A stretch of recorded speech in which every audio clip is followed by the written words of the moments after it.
Salut à tous, c'est Gladys, j'espère que vous allez bien. Aujourd'hui je vous retrouve dans une nouvelle vidéo des Bookmas, une vidéo par jour du 1er au 24 décembre. Abonnez-vous à la chaîne pour ne pas en manquer et aujourd'hui je vais vous recommander quelques romances de Noël que j'aime énormément et que je vous recommande vivement de lire cette année. Le premier d'entre eux est un incontournable pour moi depuis plusieurs années maintenant. Il s'agit de La danse hésitante des flocons de neige de Sarah Morgan, publiée aux éditions HarperCollins dans la collection Étache.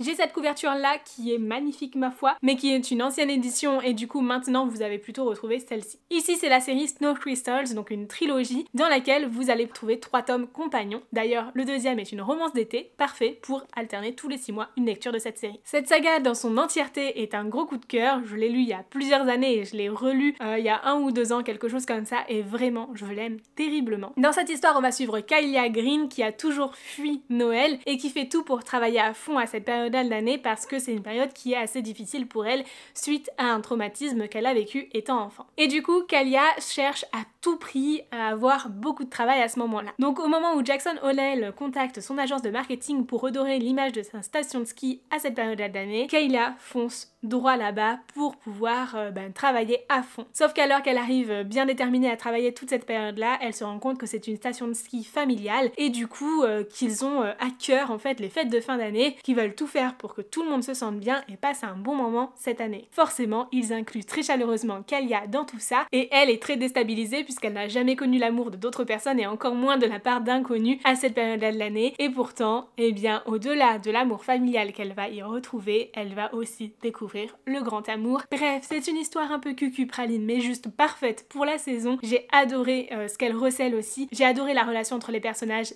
bien sûr, sinon je vous la recommanderais pas, mais je trouve que pour une romance de Noël, elle parle aussi de sujets importants qui sont l'amour familial, l'importance des proches que l'on peut avoir, et quand je parle de famille, c'est pas forcément la famille dans laquelle on est, mais aussi notre famille de cœur. Et bref, je trouve ça très intéressant de le voir des yeux de Kylia qui justement a manqué de tout ça et a beaucoup de mal à se réadapter et à accepter en fait tout l'amour qu'on peut lui porter. Elle se sent un peu illégitime de ce côté-là et du coup c'est génial de voir ça parce que ça montre à quel point c'est quelque chose de très précieux à garder et à chérir tout au long de sa vie. Bon, j'ai d'autres romances de Sarah Morgan, du coup je vais en profiter pour les présenter tout de suite, comme ça après on passera à d'autres autrices. J'ai du coup Noël surprise dans les Highlands de Sarah Morgan, comme je vous le disais, publié chez HarperCollins, également dans la collection Étache. Vraiment, il y en a une nouvelle qui est sortie cette année, je pense que je vais aller me l'acheter. Dans cette histoire, on sort un petit peu des codes de la romance de Noël à proprement parler, puisqu'ici on va suivre Gail, qui est en fait une femme qui a toujours énormément travaillé et délaissé ses filles, et qui se sent un peu mal maintenant à l'aube de la retraite et qui se dit mince, j'ai peut-être manqué quelque chose. Elle souhaite donc passer des fêtes de fin d'année en compagnie de ses filles, Ella et Samantha. D'un côté, on a Ella qui est mère de famille et qui du coup s'inquiète grandement puisque elle ne comprend pas comment sa mère, qui a toujours été sans cœur, peut s'intéresser autant à elle. Elle se demande si c'est vraiment véridique, si elle peut lui faire confiance et ouvrir son cœur, mais surtout, elle se demande quel impact cela aura sur sa fille, Tabitha. Je crois que c'est ça, hein.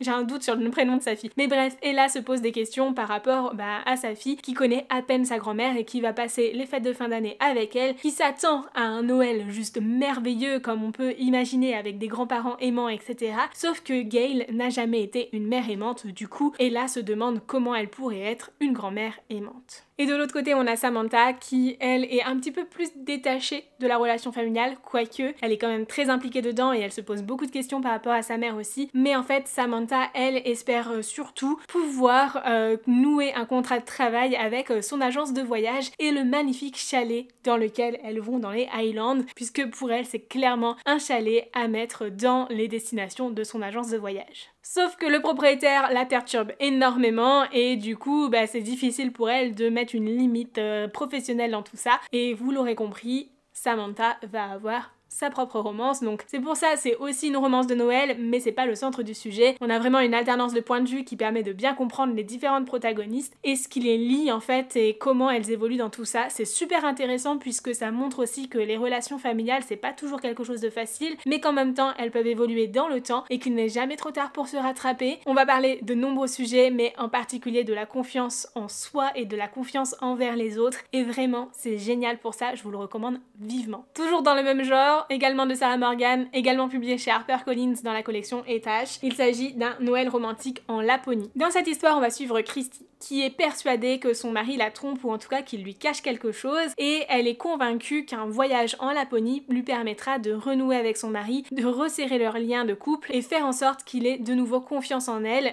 tout simplement. Pour elle, c'est essentiel pour maintenir le bien-être de leur fille Holly. Elle est convaincue qu'un voyage en Laponie sera la clé de leurs problèmes et ça tombe bien puisque sa tante leur a proposé de les rejoindre en Laponie dans le snow spa qu'elle tient. Elle s'y rend alors non pas seule, mais avec son mari, sa fille, mais aussi avec Alix, sa meilleure amie, et Zach, le meilleur ami de Seb. De l'autre côté, on a Alix qui a toujours craqué pour Zach, enfin ils ont eu une petite relation de courte durée mais qui n'ont jamais assumé et depuis ils s'ignorent un petit peu, voilà, c'est un peu compliqué entre eux, mais surtout Alix voit pour ce voyage une énorme pression, elle va être responsable pendant ce séjour de Holly, une fillette de 4 ans qu'elle connaît bien en fait, mais pour elle, elle est incapable de s'occuper d'un enfant sachant qu'elle a déjà du mal à s'occuper d'elle-même et qu'elle n'a surtout jamais connu d'amour de d'autres personnes. Vous voyez un petit peu le lien avec les thèmes que l'on a déjà dans le livre précédent alors que tous deux sont des one-shots complètement dissociés et du coup Alix va devoir prendre sur elle, prendre confiance en elle pour se rendre compte que c'est pas si compliqué de ça de s'occuper d'une enfant de 4 ans, surtout lorsqu'on est bien entouré et elle sera bien entourée par Zach bien sûr avec qui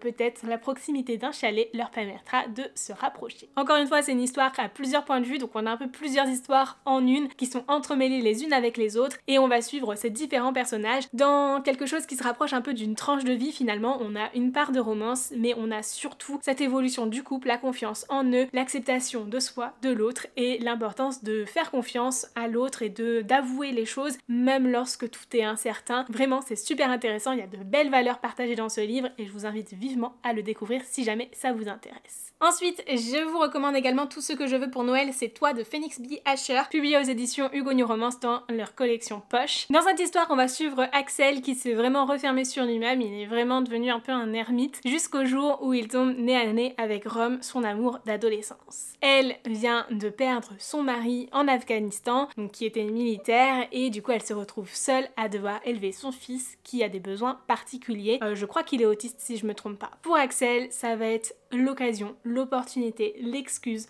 d'enfin sortir de sa grotte, de prendre confiance en lui, enfin de sa grotte, il habite dans une maison, de prendre confiance en lui, de retrouver, en fait, de renouer avec le monde, etc. et d'affronter certaines difficultés qu'il a au quotidien. Tout cela pour le bien-être de Rome et de son fils qui sont en difficulté et du coup il vient à leur aide. C'est vraiment une histoire pleine de douceur et de bienveillance où les personnages vont s'entraider. J'ai trouvé que la relation que les adultes avaient envers Ellie était très touchante, donc Ellie c'est le fils de Rome et du coup franchement je vous recommande vivement cette lecture pour ces raisons-là. J'ai trouvé que c'était une belle histoire où les personnages renouent entre eux. On a également de nombreux flashbacks, des clins d'œil à comment ils étaient quand ils étaient jeunes. Le seul bémol pour moi, et je pense que c'est peut-être ça qui pourrait vous freiner envers ce livre, c'est que du coup on a l'impression que les personnages n'ont pas beaucoup évolué entre leur adolescence et maintenant adulte.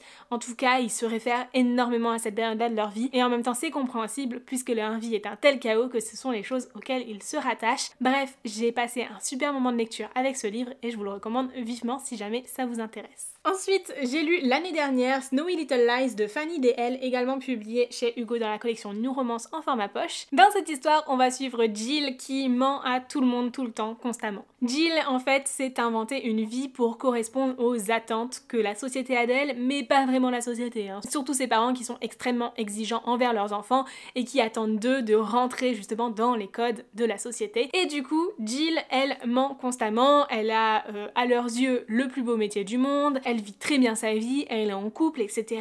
Bref, elle continue à compléter les cases des attentes de la société à leurs yeux, sauf que ce n'est pas du tout le cas en réalité. Et du coup, en se rendant à Noël, elle tombe sur un auteur qui, pour arrondir ses fins de mois, se fait passer pour faux petit ami à Noël. Et d'ailleurs, il paraît qu'il a un contrat là justement pour Noël où il doit se faire passer pour le faux petit ami d'une cliente pendant les fêtes. Et sauf que lorsque Jill arrive chez ses parents pour fêter Noël, elle se rend compte que Matthew est présent, c'est le faux petit ami de sa sœur, je crois bien. Et donc elle va tomber des nues et vite se rendre compte que dans sa famille, il n'y a pas qu'elle qui ment. C'est très intéressant de ce côté-là, dans le sens où ça amène forcément à des scènes un peu cocasses, un peu loufoques. Et bien sûr, Jill et Matthew vont être attirés l'un par l'autre, mais bien sûr, ils doivent cacher tout ça puisque Matthew est censé être le petit copain de sa sœur, donc elle ne peut pas craquer pour lui. C'est super intéressant, très drôle, j'ai passé un super moment de lecture en les lisant. Le seul bémol pour moi, c'est la fin qui n'amène pas la morale que j'attendais, puisque j'attendais une morale autour de l'honnêteté, de la question du mensonge en fait, à quel est l'intérêt de mentir autant, et pour autant la fin nous fait comprendre que c'est pas trop grave, un petit mensonge c'est pas grand chose, et ça m'a vraiment déçue. Par contre j'attendais vraiment une belle morale autour de ça et qu'on comprenne que quand on ment au final la vérité finit toujours par se savoir. Bref, c'est un peu dommage pour ça, mais malgré tout j'ai passé un tellement bon moment de lecture en le lisant que je peux que vous le recommander. Ensuite je vous recommande La vie n'est pas un téléfilm de Noël de Lydie Williams, qui est un livre auto-édité. C'est un livre qui m'a vraiment marqué et pour lequel j'ai eu un énorme coup de cœur, et je pense que c'est surtout parce que je l'ai lu au moment propice dans ma vie. Ici on va suivre Margot qui est photographe culinaire, qui ne vit que pour son métier, qui travaille tout le temps, son entreprise est florissante et elle est d'ailleurs associée avec son futur mari Stéphane. Autant vous dire que son quotidien ne tourne qu'autour de son travail et qu'elle est sur le point de craquer. Elle ne trouve plus de temps pour elle, pour respirer, elle en a bien besoin, pourtant la fin d'année est extrêmement chargée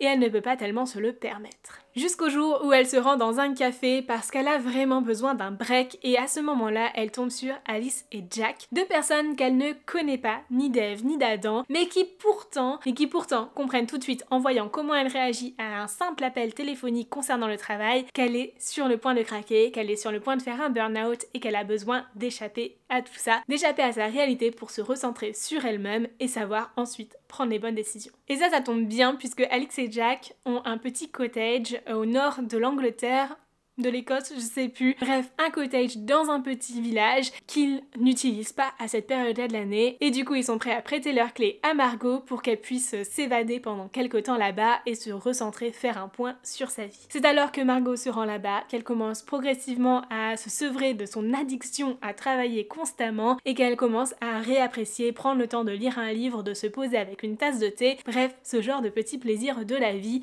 mais surtout qu'elle va tomber sur un charmant jeune homme qui ne la laisse pas du tout indifférente. Bref, une histoire qui parle de burn-out, qui va parler de relations toxiques aussi, et qui va aussi dénoncer tout ça, les remettre en question. C'était génial, moi je l'ai lu à un moment où j'étais à deux doigts de faire un burn-out, et franchement, mais je suis trop contente de l'avoir lu à ce moment-là, parce qu'après avoir lu ce livre-là, j'ai pris quelques jours pour moi, et ça m'a fait tellement de bien. Ce livre est thérapeutique, et vraiment c'était juste un bonheur de le lire, et je ne peux que vous recommander de le découvrir. En plus de ça, la romance est juste formidable, et j'ai tellement aimé la manière dont Margot rebondit en fait dans sa vie et continue à trouver finalement un équilibre professionnel qui lui correspond tellement mieux. Vraiment un livre que je vous recommande à 100 000%. Foncez le découvrir si ce n'est pas déjà fait. Je vous en ai déjà parlé à plusieurs reprises à cette période-là de l'année puisque je l'ai lu il y a maintenant 3 ans, mais c'est une pépite à découvrir et je vous en parlerai jamais assez. Et le dernier livre que je vous présente aujourd'hui, c'est Rendez-moi Noël de Juliette Bond, publié chez HarperCollins dans la collection Étage. Décidément, j'aime tellement la collection Étage pour leur livre de Noël. Ici, on va suivre deux familles fondatrices d'une petite ville écossaise, les Burns et les Ferguson. D'un côté, on a les Ferguson